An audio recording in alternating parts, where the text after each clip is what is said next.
President Trump and Republican lawmakers want to tear down parts of what is known as America's Amazon, the Tongass Forest. It's the nation's largest national forest. So the Trump administration is, at the assistance of the delegation and the governor, trying to help us up so we can develop. What do you think are some of the potential consequences that a full Alaska roadless exemption would have on your community as well as other Alaska Native communities? We've lived with the effects of logging, full-scale industrial logging. Our forests are just now healing. My ancestors walked on that land. And if my voice gets loud, it's because I'm that passionate about what's going on here.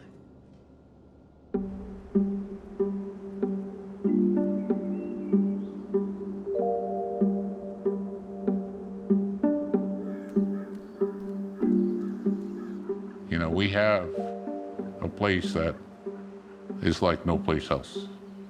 It's special to us because our ancestors lived here. They walked on the very grounds that we do. And they go out there and they fished and hunted in those areas that we still hunt today.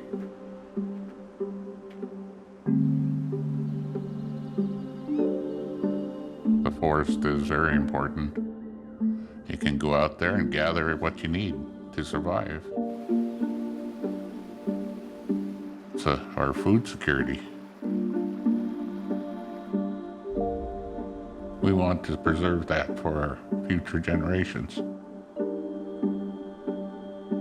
We're a strong people. We're resilient. We stand up for our country, for our lands around us. We don't remain silent, and we never will. We're not totally against logging. Micro sales? Sure. But the large-scale logging, no. Where they take thousands of acres and they just clear-cut everything. No, we don't want to see that. Not ever again.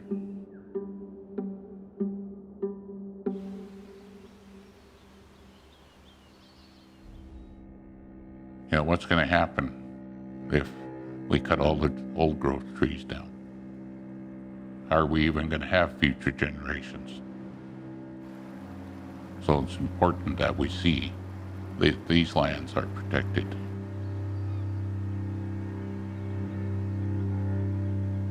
It's a pretty demanding task right now, which I don't mind doing because this is what I was put here for, you know, to protect our lands, protect our people.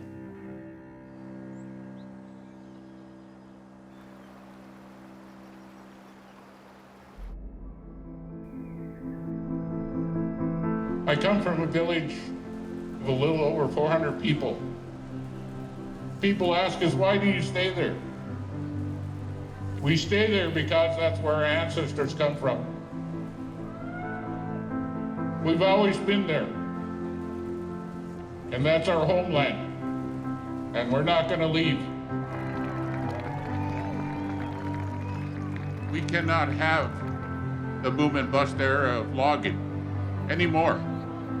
So many people depend on things other than mining and logging, like fishing, like tourism.